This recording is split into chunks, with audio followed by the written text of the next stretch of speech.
Hey everyone, how you doing this week? This is Dr. Victor Sage with Sage Clinic.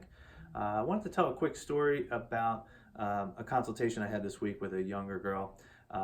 She came in, she had a lot of back pain, and the reason why this one became interesting is because what we found was a lot of problems or a lot of misalignment in the spine, and what she had consulted with doctors down at the University of Penn, and they didn't find anything, and they told her her x-rays were normal. So the mom, doing her due diligence, called Penn and said, well, why is this normal? And the chiropractor said that it wasn't. So I want to show you the difference between what we do and what we look for versus what they were likely looking for.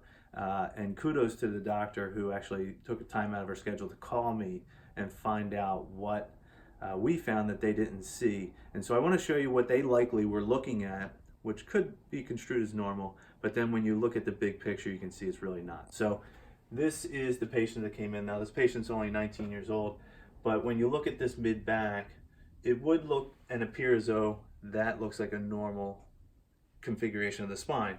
So you have this nice curve in this mid-back area. Now she's losing the curve here, so they might have picked up on that, but it would look like there's a normal thoracic or mid-back curve right there. So I want to show you what normal looks like. And when you look at the normal here, you can see there is a fair amount of curve in this direction for a mid-back.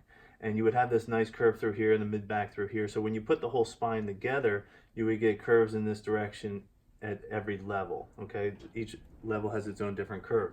But when you put the full spine together for the patient that I was consulting with, you can see how it really is not normal. And so if you're only looking at that small section, they might assume that that patient had a normal presentation of the spine.